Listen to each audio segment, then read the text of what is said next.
नमस्कार, आप देख रहे हैं खबर समय। आपके साथ मैं हूँ सिया। इस वक्त खबर समय की टीम मौजूद है सिलीगुड़ी रंगापानी में। जी हाँ, अगर हम देखें तो कैंसर एक ऐसी बीमारी है जो कि सिर्फ पेशेंट ही नहीं बल्कि उनकी फैमिली भी इस प्रॉब्लम से गुजरते हैं। और समय रहते हुए अगर हमें इस बीमारी के बारे में पता चल जाए तो कहीं ना कहीं हम इस बीमारी से अपने आप को बचा सकते हैं। इस वक्त हम आपको बताना चाहेंगे कि हम कैंसर से जुड़े इतनी सारी बातें आपसे इसलिए कर रहे हैं क्योंकि हम मौजूद है मेडिका कैंसर हॉस्पिटल में, जहां पर आपको बताना चाहेंगे कि ये सिलीगुड़ी का ही पहला वर्ल्ड क्लास अफोर्डेबल रेट्स में आपको सारे सर्विसेज देने के लिए यहाँ पर मौजूद है। जी हाँ, आज हम यहाँ पर मौजूद हुए हैं क्योंकि हम सभी जानते हैं कि कैंसर एक ऐसी बीमारी है जिसके इलाज के लिए कहीं ना कहीं लोग देश विदेश जाते हैं इसके इलाज के लिए। पर अगर हमारे सिलीगुड़ी शहर की बात करूँ तो हमारे सिलीगुड़ी शहर ने भी बहुत सारी डेवलपमेंट कर ली है क्योंकि मेडिका कैंसर हॉस्पिटल में एक न्यूली मशीन लॉन्च किया जा रहा है। अगर उसका नाम बताऊँ तो वो है हेल्शियन मशीन। आपको बताना चाहूँगी कि अब हमारे सिलीगुड़ी शहर को इस तरह के ट्रीटमेंट्स की ज़रूरत है तो उनको अब बाहर जाने की ज़रूरत नहीं पड़ेगी। आज हम आपको लेकर आए हैं मेडिका कैंसर हॉस्पिटल में, जहाँ पर हम आपको हेल्शियन मशीन के बारे में कुछ जानकारी देना चाहेंगे और साथ ही साथ आपको किस तरह के अब फ़ायदे होने वाले हैं इस मशीन से, वो सारी बातें भी हम आपको बताना चाहेंगे। हम सीधा आपको अंदर की ओर लेकर चलते हैं और डॉक्टर सौरभ गुहा से जुड़ते हैं और उनसे जानते हैं कि किस तरह के बेनिफिट अब आपको मेडिका कैंसर हॉस्पिटल से मिलने वाला है। Let's go inside. तो इस वक्त हम मौजूद हैं मेडिका कैंसर हॉस्पिटल में, जहां पर आज हम न्यू मशीन हेल्शियन के बारे में डॉक्टर से जुड़ने वाले हैं। इसी बीच अगर आपके कोई भी सवाल हो रिलेटेड टू दी मशीन, आप ज़रूर हमें पूछ सकते हैं क्योंकि इस मशीन के लिए अगर हम आपको बताएं तो पूरे सिलीगुड़ी में पहली बार एक ऐसी मशीन लॉन्च होने जा रही है। तो हमारे साथ इस वक्त मौजूद है डॉक्टर सौरभ गुहा जी, जो कि कैंसर ऑन्कोलॉजिस्ट है। हम इनसे थोड़ी सी ज़रूर बात करेंगे और आज के मशीन जो लॉन्च किए जा रहे हैं उसके बारे में ज़रूर जानने की कोशिश करेंगे। तो सर, आपका स्वागत है खबर समय में। Thank you so much. Thank you. सबसे पहले तो सर मैं आपके बारे में जानना चाहूँगी। I am an oncologist. I am doctor Saurabh Guha. I am working in Medica Cancer Hospital for the last 7 years, and now actually I come here as visiting consultant, but have been associated with Medica Cancer Hospital almost for last 7 years. तो sir, specially आज जिस topic में हम बात करने वाले हैं हेल्शियन के बारे में, उसके बारे में आप हमारे व्यूवर्स को बताएं कि अब ये कैसे बेनिफिट करने वाला है सिलीगुड़ी शहर को। देखिए, रेडिएशन जो है वो कैंसर का ट्रीटमेंट का एक बहुत इम्पॉर्टेंट एक ट्रीटमेंट मोडालिटी है। आप लोग को शायद पता होगा कि कोई भी कैंसर हो वो हम लोग 3 उपाय से ट्रीट कर सकते हैं, आइदर सर्जरी के द्वारा, केमोथेरेपी या रेडिएशन। कभी कभी शायद एक मोडालिटी से ही हो जाए, मतलब खाली सर्जरी, खाली केमो या रेडिएशन से। कभी कभी 2 मोडालिटी लगता है, कभी कभी तीनों मोडालिटी का ही प्रयोग करना पड़ता है। तो basically radiation is a very important part. हम लोग के यहाँ पे मेडिका कैंसर हॉस्पिटल में हम लोग का ऑलरेडी यहाँ पे एक लीनियर एक्सीलरेटर है लास्ट ऑलमोस्ट 13-14 साल से, and we are very proud because पूरा वेस्ट बंगाल में it is the only center, Medica Cancer Hospital, other than Calcutta, to have a linear accelerator. तो ये जो linear accelerator था, हम लोग अभी नया मशीन एक ला रहे हैं, the second machine, which is called the Halcyon, जो आप देख पा रहे हैं, the photo is here, and this is a state of the art machine. This is the newest kid in the block, and जो हम लोग का पुराना मशीन है उससे ये और भी प्रिसाइज और भी फास्ट ट्रीटमेंट कर पाएगा, जिसका बहुत सारा बेनिफिट्स है जो हम लोग दे पाएंगे रेडिएशन के टाइम पे पेशेंट्स को, जिसके वजह से ट्रीटमेंट और प्रिसाइज हो पाएगा और अच्छा हो पाएगा। रेडिएशन को जो साइड इफ़ेक्ट्स वगैरह होता है वो और कम हो पाएंगे, तो रिजल्ट्स और अच्छे होंगे। तो ये machine with in the next 1 month installed हो जाएगा। ऑलरेडी काम शुरू हो गया है, and with in the next 3 to 4 weeks will be ready with this new machine. और हम लोग नॉर्थ बंगाल और आसपास के जितने भी स्टेट्स हैं और जितने भी डिस्ट्रिक्ट्स हैं will be able to give them the service very soon. तो सर, ये मशीन लॉन्च होने के बाद अब पेशेंट को किस तरह से बेनिफिट्स मिलने वाले हैं? जैसे मैंने आपको बोला, देखिए रेडिएशन के टाइम पे मेन जो चीज़ हम लोग को ध्यान रखना पड़ता है वो कि ट्यूमर को हम लोग कितना अच्छे से ट्रीट कर पा रहे हैं। तो इसमें क्या होगा कि हम लोग एक्चुअली इमेज गाइडेंस कर पाते हैं। इमेज गाइडेंस मतलब ट्रीटमेंट के टाइम पे हम लोग को एकदम 100% दिखाई पड़ेगा कि हम लोग एकदम सटीक जगह में, ठीक जगह में ट्रीटमेंट का रेडिएशन गिर रहा है कि नहीं, जो कि पुराना मशीन में पॉसिबल नहीं था। सेकेंडली, हम लोग जो साइड इफ़ेक्ट्स होता है रेडिएशन का, जैसे मैं आपको बोलूँ, जैसे मुंह के कैंसर में एक बहुत बड़ा साइड इफ़ेक्ट्स होता है, मुंह सूखापन हो जाता है, मुंह में छाला गिरता है। तो यहाँ पे क्या होगा, हम लोग ट्यूमर को तो 100% ट्रीट कर पाएंगे ही, साथ साथ आसपास के जो अच्छे इलाके हैं उसको भी हम लोग बचा पाएंगे, ताकि पेशेंट का जो साइड इफ़ेक्ट्स है वो काफ़ी हद तक कम हो जाएगा। तो ये दो बहुत बड़ा खासियत है। थर्ड खासियत है कि पहला जो मशीन है उसमें हम लोग IMRT या इंटेंसिटी मॉड्यूलेटेड रेडियोथेरेपी का फैसिलिटीज़ नहीं था, हम लोग 3D CRT बोल के टेक्निक कर रहे थे। IMRT 3D CRT से भी ऊपर है। उसमें खासियत क्या होता है कि हम लोग ट्यूमर को और अच्छे से एड्रेस कर पाते हैं, आसपास के इलाके जैसे मैंने बताया हम लोग बचा पाते हैं। बहुत सारे ट्यूमर क्रिटिकल स्ट्रक्चर्स के पास हो सकता है, जैसे कोई ट्यूमर शायद आँख के पास में हो, उसमें हम लोग खाली ट्यूमर को देके आँख को पूरा बचा सकते हैं। तो बहुत सारे चीज़ हैं, इमेज गाइडेंस के वजह से हम लोग एकदम पता चलता है कि हम लोग ठीक जगह में ट्रीटमेंट कर रहे हैं। लंग ट्यूमर फॉर एग्जांपल, हम लोग को मालूम है कि विथ ब्रीदिंग, जैसे हम लोग ब्रीथ करते हैं, वो ट्यूमर भी ऊपर नीचे हो सकता है, तो इसमें हम लोग उसको भी एड्रेस कर सकते हैं। तो there will be many facilities, बहुत सारे फैसिलिटीज़ मिलेंगे, जिसके वजह से हम लोगों का ट्रीटमेंट का जो रिजल्ट्स होगा that will be much better, और साइड इफ़ेक्ट्स भी कम होंगे, और overall the treatment will be much more better compare to before. Sir radiotherapy अब किस तरह से कैंसर पेशेंट को अब बेनिफिट देने वाला है, मीन्स आगे जब लॉन्च होने वाला है तो आपने किसी पर इसे आजमाया है अभी तक?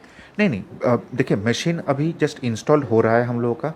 बहुत सारा प्रोसीड्योर रहता है, हम लोगों को परमिशन मिलना चाहिए AERB बॉम्बे से, जो एटॉमिक एनर्जी रिसर्च बोर्ड है, वो लोग हम लोग जो अभी डेटा भेजेंगे वो लोग देखेंगे। ये बहुत बड़ा प्रोसीड्योर होता है जिसमें हम लोग का फिजिसिस्ट का टीम, टेक्नोलॉजिस्ट का टीम पूरा दिन रात काम कर रहे हैं। ये ऐसा नहीं है कि मशीन आएगा और हम लोग चालू कर देंगे। It's a big procedure. Machine जो है आपको देखने से पता चलेगा how huge this machine is, how costly this machine is. So it will take a long time. काम ऑलरेडी चालू हो गया है फॉर द लास्ट 1-1.5 महीना, और थोड़ा टाइम लगेगा, and by the next month we should be ready to provide the service to the people of North Bengal. तो सर मैं एक क्वेश्चन आपसे और पूछना चाहूँगी कि करंट मशीन और अगर हेल्शन को हम डिफ्रेंशिएट करें तो व्हाट आर द डिफरेंस? जैसे मैंने आपको अभी बताया कि करंट जो मशीन है उसमें हम लोग सिंपल टाइप का रेडिएशन कर पा रहे हैं, जिसको हम लोग 3D CRT बोलते हैं। इसमें हम लोग थोड़ा और कॉम्प्लिकेटेड रेडिएशन कर पाएंगे और अच्छे से ट्यूमर को टारगेट कर पाएंगे, which is known as IMRT। जैसे आप देख रहे हैं intensity modulated, this is called IMRT, intensity modulated radiotherapy. और एक चीज़ जो होगा दैट इज़ इमेज गाइडेड। मतलब सपोज एक पेशेंट आया है जिनको एक सर्विक्स में कैंसर है, जो बंगाली में हम लोग जड़ेऊ का कैंसर बोलते हैं, यूट्रस कैंसर। तो वो तो बाहर से हम लोग को दिखाई नहीं पड़ेगा, बट हम लोग जब रेडिएशन करेंगे हम लोग उनका इमेज गाइडेंस, यानी कि हर रेडिएशन के पहले हम लोग फ़ोटो लेंगे और हम लोग देखेंगे जहाँ पे हम लोग रेडिएशन देना चाहते हैं ठीक वह जगह पे रेडिएशन गिर रहा है कि नहीं गिर रहा है। सो विथ एवरी डे हम लोग उनको एक फ़ोटो उठाएंगे एंड विल बी 100% श्योर कि हाँ एग्जैक्टली जहाँ पे हम लोगों ने प्लान किया है रेडिएशन का वहाँ पे गिर रहा है। फॉर एग्जाम्पल, और एक एग्जाम्पल आपको मैं देता हूँ। सपोज़ एक जीभ का कैंसर है, जीभ के पीछे का हिस्से का, तो उसमें भी जीभ कभी कभी मूव हो सकता है, जब आदमी स्वालो करता है तब मूवमेंट हो सकता है। तो हम लोग उस केस में भी, हर केस में हम लोग ऐसे ही इमेज गाइडेंस यानी कि इमेज लेंगे, फ़ोटो लेंगे, एंड वी विल नो कि हाँ wherever we want to treat ठीक जगह में रेडिएशन गिर रहा है, एंड एवरी डे हम लोग उसको ट्रैक कर सकते हैं ट्यूमर को, and obviously the results will be much better, जो हम लोग का ये मशीन में पॉसिबल नहीं है। सेकेंड जो मैंने आपको बताया कि यहाँ पे ये जो इंटेंसिटी मॉड्यूलेटेड है, इसके वजह से हम लोग क्या कर सकते हैं, हर जो बीम निकलता है ना रेडिएशन का, ईच बीम हम लोग, मैं थोड़ा टेक्निकल हो रहा हूँ शायद, ईच बीम छोटा छोटा बीमलेट से बना हुआ रहता है। तो हम लोग हर बीम का इंटेंसिटी चेंज कर सकते हैं। उससे क्या फ़र्क पड़ेगा, जो ट्यूमर है उसको हम लोग हाई डोज दे सकते हैं, और ठीक उसके आसपास जो अच्छे इलाके हैं जहाँ पे कैंसर नहीं है उसको हम लोग पूरा बचा सकते हैं या काफ़ी हद तक बचा सकते हैं, जो कि ये पुराना मशीन में पॉसिबल नहीं है। पुराना मशीन में क्या है, ट्यूमर को तो रेडिएशन मिलेगा ही, लेकिन आसपास के जो अच्छे इलाके हैं उसको भी काफ़ी हद तक बड़ा रेडिएशन मिलता था। तो इसलिए पेशेंट को साइड इफ़ेक्ट्स भी थोड़ा ज़्यादा होता था। कैसे साइड इफ़ेक्ट्स, मैं आपको बोलूँ, सपोज मैंने सर्विक्स का एग्जाम्पल दिया, तो सर्विक्स का सामने ही है यूरिनरी ब्लैडर। यानी कि पेशाब का थैली, और पीछे है रेक्टम यानी कि लैट्रिन का रास्ता। तो पेशाब के थैली में भी रेडिएशन आता था, जिसके वजह से पेशेंट को रेडिएशन के टाइम या रेडिएशन ख़त्म होने के टाइम पे यूरिनेशन में जलन, रेक्टम पीछे है इसलिए डायरिया, ये सब प्रॉब्लम्स हो सकता है। लेकिन ये नया मशीन में क्या है, हम लोग ट्यूमर को हाई रेडिएशन देंगे, आसपास के इलाकों को बचाएंगे, तो ये सब साइड इफ़ेक्ट्स काफ़ी हद तक कम होगा। तो मतलब मेन बात बोलने का मतलब यही है कि we can give high dose to the tumour, और आसपास के जो इलाके हैं उसको हम लोग बचाएंगे, ताकि पेशेंट को साइड इफ़ेक्ट्स बहुत ज़्यादा कम हो। और साइड इफ़ेक्ट्स कम होगा तो ऑब्वियसली पेशेंट्स का खाना पीना, उनका जो नॉर्मल लाइफस्टाइल है that will be better. Radiation जो उनको रोज़ होगा उससे उनको ज़्यादा फर्क नहीं पड़ेगा। तो overall treatment will be much better and much more successful compare to अभी का जो है। तो सर मैं एक चीज़ आपसे जानना चाहूँगी, क्योंकि कैंसर एक ऐसी बीमारी है ना कि बस सिर्फ पेशेंट, उनके फैमिली भी काफ़ी मेंटली फोर्स हो जाते हैं इस चीज़ में, तो इसमें आप उनको कैसे सपोर्ट करते हैं, कैसे उनको स्ट्रॉन्ग बनाते हैं? देखिए, स्ट्रॉन्ग तो हम लोग सब पेशेंट्स को ही we always try to give them the moral boost, क्योंकि if any patient is diagnosed with cancer अगर होता है तो वो तो ऑब्वियसली पेशेंट और पेशेंट फैमिलीज़ के लिए एक बहुत बड़ा झटका होता है। बिकॉज अभी भी कैंसर का नाम सुन के सब लोग we all know that how dangerous it can be. But आज के तारीख में cancer is a very very curable disease, specially अगर वो इनिशियल स्टेज में पकड़ा जाए तो हर कैंसर का 4 स्टेज होता है, 1 2 3 4। इनिशियल स्टेज बोलने से हम लोग स्टेज 1 और स्टेज 2 को हम लोग अर्ली स्टेज बोलते हैं, स्टेज 3 स्टेज 4 को हम लोग एडवांस्ड डिजीज़ बोलते हैं। तो हम लोगों का वही जनरली इंटेंशन रहता है कि लोगों को अंदर हम लोग अवेयर करें, ताकि अगर छोटा से छोटा प्रॉब्लम उनको महसूस हो तो वो जल्दी से जल्दी डॉक्टर से मिले, ताकि डायग्नोसिस जल्दी हो। जितना जल्दी डायग्नोसिस होगा उतना अर्ली स्टेज में पकड़ा जाएगा, जितना अर्ली स्टेज में डिजीज़ पकड़ा जाएगा उतना अर्ली उसका रिजल्ट्स होगा। और जब कोई भी पेशेंट्स हम लोग के पास आते हैं we always say that we are with them, you know, ये फाइट, हाँ they have to fight but we are always there to support them, family members are always there to support them and we are there to give our 100%। But उनको लड़ना पड़ेगा and we give them the support, we give them the moral support, we give them, we try to help them in every way, ताकि वो ये जंग जो है वो जीत पाए। We want every one to be successful. Unfortunately ये डिजीज़ ऐसा है कि we cannot make every one cancer free, but with the modern technique results और अच्छे हुए हैं। You will see stage 1 stage 2 का results are very good now and people are living a cancer free life। आज अगर आप हम लोग को ओपीडी में देखें 4-5 साल 6 साल 7 साल के फॉलो अप में पेशेंट्स आ रहे हैं जो कि अभी कैंसर फ्री हैं, तो and they are leading a normal life. तो बोलने का मतलब यही है कि even if you have cancer please do not break down, it is not the end of the road, we will try to give you the best we can. बाकी we have to leave it on the Almighty, but you know, you should not break down. We will try to help you as much as possible and hopefully you will have a cancer free life।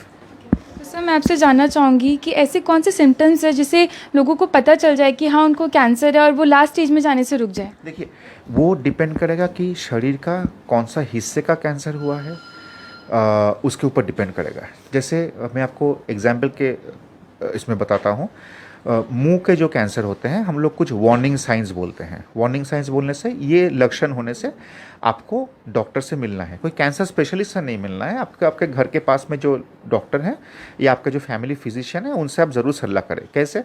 जैसे मुंह में कोई छाला पड़ गया है जो कि ठीक नहीं हो रहा है, 15 दिन के ऊपर हो गया है, पहले भी शायद आपको हुआ है लेकिन अभी ठीक नहीं हो रहा है। आपका गले का आवाज़ जो है वो बैठ गया या चेंज हो गया है, sudden change of voice more than 2 weeks, आपको सलाह करना चाहिए। आपको मुंह से ब्लीडिंग हुआ फॉर अबाउट 2 वीक्स, जो कि शायद पहले भी थोड़ा बहुत हुआ था लेकिन this is now going on for 2 weeks, आपको सलाह करना चाहिए। आपका मुंह के या गाल में जो अगर कोई मूल आता है वो मूल का कलर चेंज हो रहा है या साइज़ बढ़ रहा है, you should consult a doctor. मुंह के अंदर अगर कोई गठान दिखने को मिल रहा है तो you should again consult. So this are the warning signs मुंह के कैंसर में। हाँ, खाने में दिक्कत हो रहा है, खाना निगलने में दिक्कत हो रहा है सडनली, पहले भी शायद आपको गले में दर्द हुआ था उसके वजह से होता, बट दिस टाइम क्या हुआ है कि आपको 2 हफ्ता या उसके ऊपर हो रहा है, you should consult. So they are the warning signs in head and neck cancer. Similarly breast cancer में महिलाओं के हम लोग बोलते हैं कि you know everyone should do a self breast examination. हर महीने में हर महिला को ब्रेस्ट एग्जामिन करना चाहिए। कैसे करना पड़ता है? गूगल में सब कुछ दिया हुआ है, सबके पास अभी स्मार्टफोन्स हैं, you can go to YouTube, you can go to Google, 3-4 simple steps दिया हुआ है, जिसके वजह से हर महिला को जो मोर देन 21 ईयर्स के ऊपर हैं, they should all do it once in a month. It's a very easy test, easy self examination test. Hardly 1 से 2 मिनट लगता है, 3 मिनट लगता है. They can all do it. So this are the simple things जिससे हम लोग को we can come to know कि हम लोग कोई प्रॉब्लम हो रहा है कि नहीं.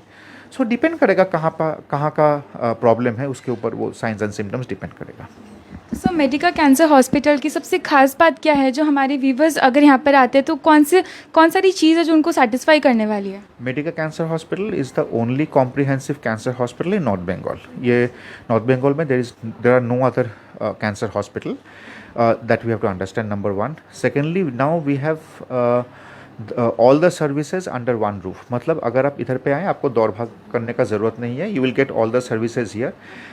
We have our surgical oncologist जो सर्जरी करते हैं.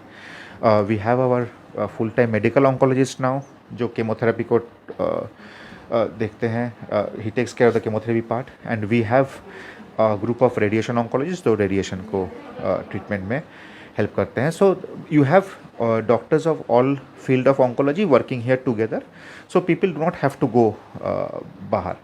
So that is one thing. And secondly, now that we have come up with this machine, state of the art machine, this is going to be one of a kind, जिसके वजह से हम लोग और अच्छे से ट्रीटमेंट कर पाएंगे. So that is why I think people do not worry, क्योंकि हम लोग कभी कभी देखते हैं कि होने से ही पेशेंट दूर चले जाते हैं, दौड़ भाग करना पड़ता है उनको, they go to other states. I don't think they need to do that. Because जो सर्विसेज बाहर कहीं पे मिलेगा, I think they will get the services near their home town, beside their house, which will be much more easy. क्योंकि बाहर जाना is not very easy. अकेले तो नहीं जा पाओगे आप. आपको आपके फैमिली मेम्बर्स को लेके जाना, 2-3 महीना बाहर रखना, वी नो. और उसके बाद क्या होता है, पेशेंट फिर वापस आ जाते हैं आधा ट्रीटमेंट करा के, जो कि ठीक नहीं है. तो इसलिए आप लोग को, I don't think you need to go to other places. You can come to Medica Cancer Hospital, take our help, and we will try to help you to the best of our abilities. तो अब sir हेल्शन से हमारे जो जितने भी viewers हैं वो कब से बेनिफिट पाना शुरू कर सकते हैं? I think most of the work is done. We are in the final process.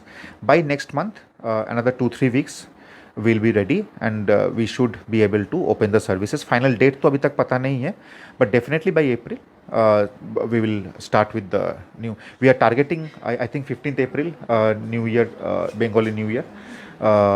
We don't know whether we'll be able to be ready by that time or not. Hopefully we'll be ready. So approximately by April mid we should be ready to provide services. तो sir जितने viewers आपको live देख रहे हैं उनके जहन में भी काफ़ी सारे सवाल हो गए कैंसर से रिलेटेड, तो आप उनको क्या कहना चाहेंगे? If they have any queries they can always send their queries to Medica cancer hospital. हम लोग नंबर दे देंगे आप लोगों को, जो हम लोग का हेल्पलाइन है. कोई अगर सलाह करना चाहें, they can always come to Medica cancer hospital. We are open every day. Our OPDs are open every day, so they can come any day they want, and we are always there and we'll be very happy to answer their queries. कोई अगर कोई if they have any specific questions in mind, they can come and meet us and we'll be happy to talk to them. Thank you so much. Thank you so much. तो जितने viewers हमारे साथ live जुड़े थे, हम आपको बता दें कि इस वक्त हम मौजूद थे मेडिका कैंसर हॉस्पिटल में और हमने आपको पूरी जानकारी देने की कोशिश की कि हम आपको बताना चाहेंगे कि first time North Bengal and Sikkim का पहला हेल्शन मशीन यहाँ पे लॉन्च किया जा रहा है. हमने डॉक्टर सौरभ गुआ से भी जुड़ा और उनसे जानने की कोशिश की कि किस तरह से अब ये सिलीगुड़ी के लोगों को बेनिफिट करने वाला है, ना केवल सिलीगुड़ी के लोगों को, इनफैक्ट सिक्किम के और आसपास के लोगों को भी. साथ ही साथ मैं आपको बोलना चाहूँगी कि रेडियोथेरेपी मशीन ये पहला सिलीगुड़ी में लॉन्च होने जा रहा है. अगर आपकी कोई क्वेरीज हो रिलेटेड टू दी मशीन, आप ज़रूर हमें कमेंट में पूछें. आपके सारे क्वेरीज को पूरा करने की भी हम कोशिश करेंगे. आशा करती हूँ इस वीडियो में आपको मशीन के बारे में कई सारी जानकारी मिली होंगी. अगर आपकी थोड़ी सी भी कोई डाउट है तो यस, आप कमेंट सेक्शन में हमें ज़रूर पूछें. आपके सारे क्वेरीज को हम पूरा करने की कोशिश करेंगे. तो फिलहाल इन्हीं सारी बातों के साथ आप दीजिए मुझे इजाज़त और यूँ ही देखते रहें खबर समय. धन्यवाद.